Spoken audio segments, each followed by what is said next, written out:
We'll turn it over to our senators.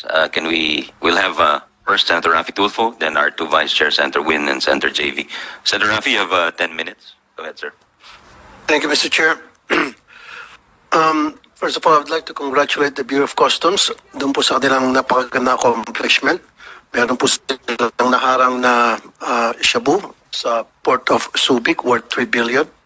And then nagsagawa sila ng controlled delivery and naturo po doon sa isang warehouse sa Pampanga. Excellent job. Tanong ko lang po, identified na ho ba yung consignee? Good morning, Mr. Chair.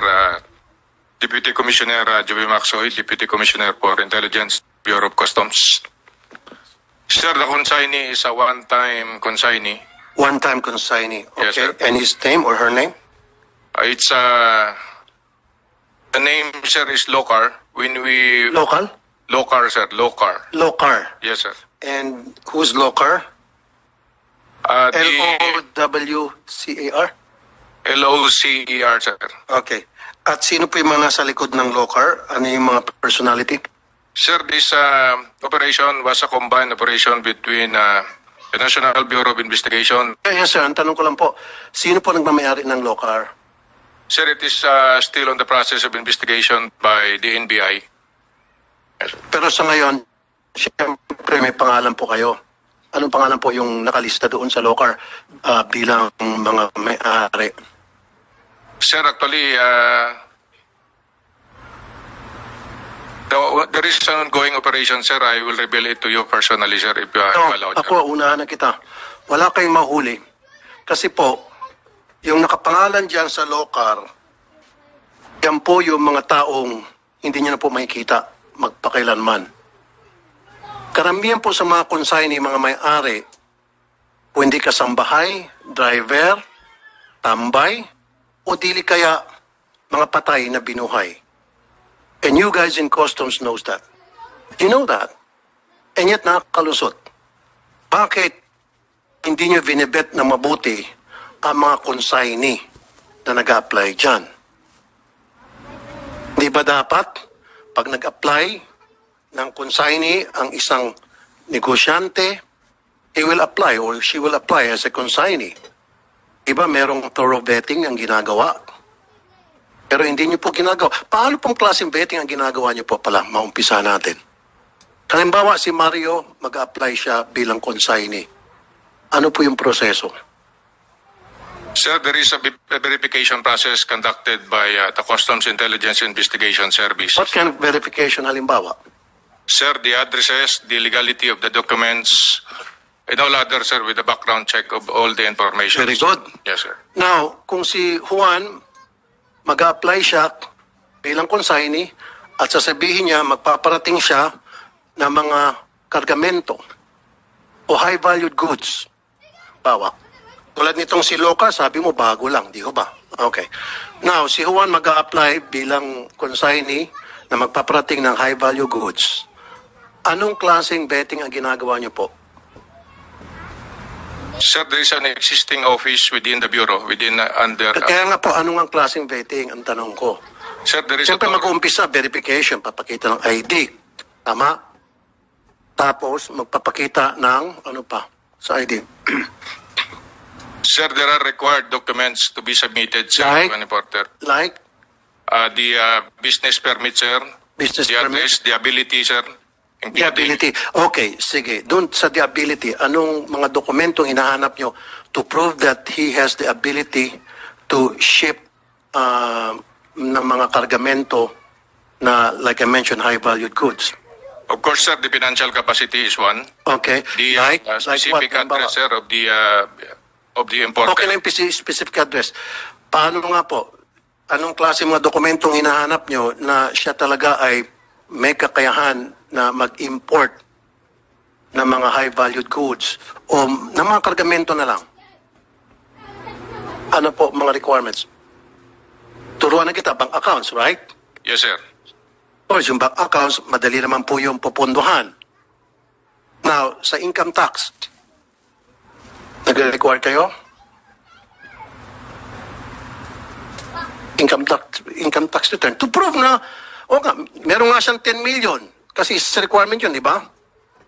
Meron nga siyang 10 million pesos sa bank account niya na for all we know, ipinondohan lang last week. Okay? Pustahan tayo dito sa local, kapupondo lang ng bank account nito kung magkano requires na pera. Pero ang gusto ko malaman, kung yung bang mga may-ari na mga consignee, kung meron ba silang ipinapakita sa inyo na mga tax returns for the past 5 years to show na yung 10 million na pinanggagalingan niya ay legit dahil taxpayer sila at minegosyo sila. Minegosyo sila, taxpayer sila.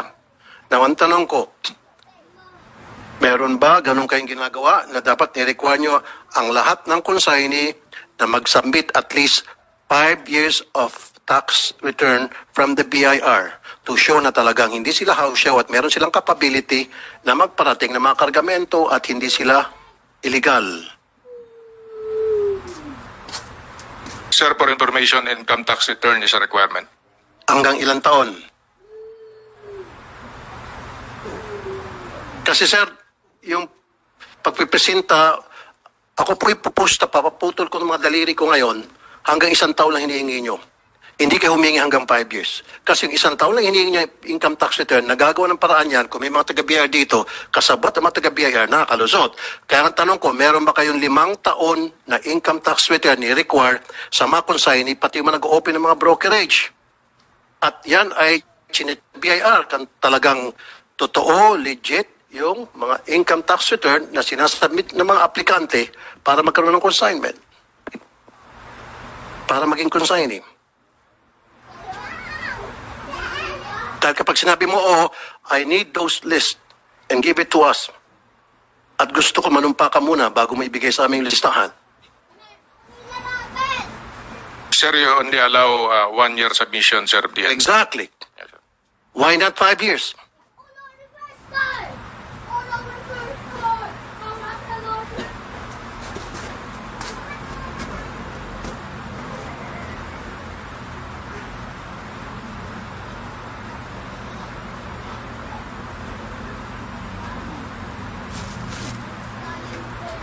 So from now on, nahirap nga sumagot, ayaw na kitang mapahiya.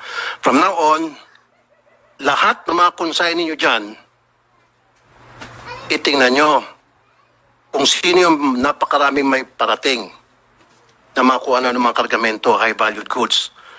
Linisin nyo po. I-require nyo lahat ng mga consignee na ito na pumunta sa inyong harapan. In person, physical. Pumunta sa harapan ninyo, bit-bit yung kanilang income tax return for the past 5 years, bit-bit yung kanilang bank accounts na merong papasok in and out, deposit and withdrawal. Do that. When you do that, trust me, baka hindi lang 50% ng smuggling, mababawasan. Baka 100% pa. Of course, meron pang kududugtong. I don't know, siguro alam mo na ito o baka hindi mo pa alam. Halimbawa, si smuggler na Juan,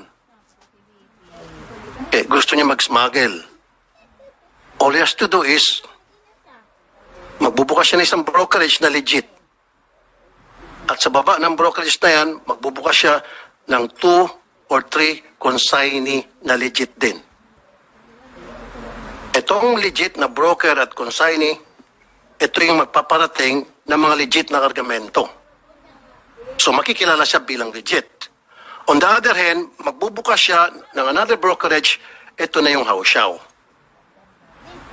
And then sa ilalim ng pangalawang brokerage na ito, marami ng galamay ng mga illegitimate na consignee. Ito na yung pinag-usapan natin. Tama? Ngayon, itong si illegitimate consignee, naka-enroll ito at mga scholar. Siyempre, pag ikaw ay naka-enroll at scholar, kailangan mo siyempre